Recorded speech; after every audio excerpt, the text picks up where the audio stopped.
He's definitely not a chill dude. He's right. But he is somebody who is bringing us into the era of electric vehicles to space travel. And I thought that's going to be an interesting technological tale. But he buys Twitter. And so you see the complexities coming out. He thinks of himself as an epic hero on the world stage, so it wasn't that hard to get him to agree. I think he wanted a biography. I just said, I got to be with you at all times. I got to watch it, and you have no control over the book. And I wanted to ask you about that because you were granted extraordinary access. You spent the better part of 2 years with him, following him, interviewing him. You seem to have access to everyone in his inner circle, his former girlfriends, former wives, his mother, his father. I mean, everybody. Were you surprised at how transparent it appears he was with you? You know, he has this thing about transparency at times, whether it's opening up all the algorithms for Twitter or the Twitter files, and he prides himself on that as if he's got some kryptonite shield or something. So yes, though. The answer is yes. I was totally surprised that meeting after meeting, thing after thing, he would just be open. By the way, did you hear from him now that he's probably read the book? Does he like it? I've heard that he hasn't read the book. Okay.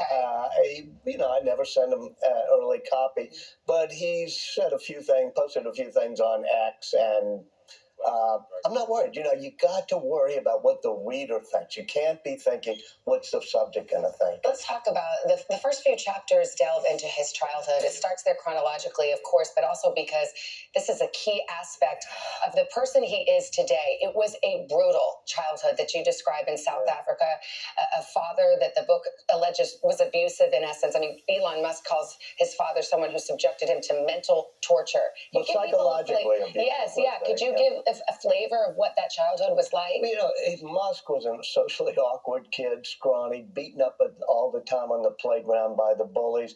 But the scars from that were nothing compared to having to stand in front of his father, sometimes for more than an hour, silently, while his father took the side of the people who beat him up, the bullies and things. And throughout his life, those demons are dancing around in his head. And sometimes, as his mother May says, the danger for Elon is that he becomes his father. And Elon can turn dark, too, and get very tough on people. Do you see that aspect? Oh, yeah, we sometimes see him. He has many personalities. And sometimes you're around a really, half-joking guy or a guy playing, engineering mode in which he's really good. But there's times he goes into what Claire Boucher, his occasional girlfriend known as Grimes, calls demon mode. And that's when he gets dark. Demon mode. What is that? Can you give some examples of what that kind of behavior Sometimes, whether it's at dinner or at a meeting or walking on a factory line, you can see the clouds gathering. I remember 20, 30 times. I'll give you one, which is in South Texas. At the tip of South Texas is Boca Chica, where he has a launch pad for Starship. And one Friday night at around 10 p.m., he's sort of joking about everything. And then he sees that only 2 people are working at the pad. It's 10 p.m. on a Friday night, but you can see the dark, and he just explodes. And for about an hour, he's berating people, and then he orders up what he calls a surge. He wants 200 people there by the next day, so they start working. So this tension for drama comes out of the childhood, too. There are occasions in the book where you refer to Musk as being in manic mode. I mean, manic, that is a term of art in mental health.